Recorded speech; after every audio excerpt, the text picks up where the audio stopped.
All right, so I'm going to show what the art critique can be like for a tattoo artist, whether they are beginner level artists, experienced, expert, whatever. There's always something we can talk about, whether it's good or things that we could tweak or whether we see it going forward. Now, I can already tell I did this years ago, so I don't know for sure, but I'm certain that I used a 5-round liner or a 7-round liner to do this. As soon as you were putting an image inside an image, so all these faces inside this M letter, I should have used a 3-round liner. Using the 3-round liner or a single needle, which a single needle I don't recommend unless you're really experienced with pulling your lines. The 3-round liner and the single needle allow me to do the thinnest lines possible without me worrying about the face smudging up too much later like the bottom left guy did. Thankfully, these things are fixable, so it's not as huge of a deal, but boy was I scared when I did this back then. So before I show the finished result, I just want to explain a little bit more. The ink spreads over time.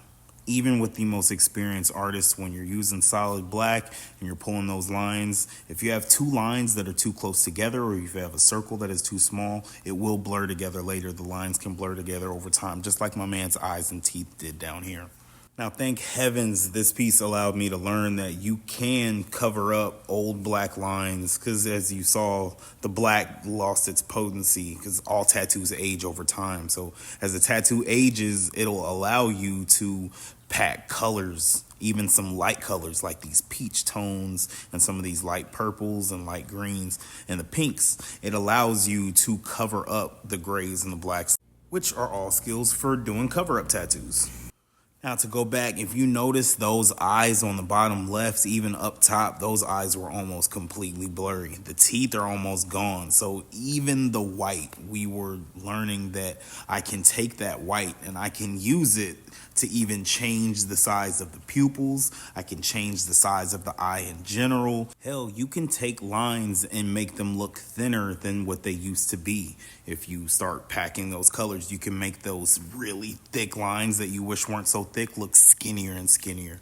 Now, again, to go back to the bottom left one, are things absolutely perfect? No. Are there things like his nose and some of that blurriness still there a little bit? Yes. Do the colors pop as much as they would if they weren't covering over some old black lines? Of course they would, but it's really awesome to get to see the capabilities of being able to mess something up and then being able to recover it and to figure out ways to be able to switch it up later.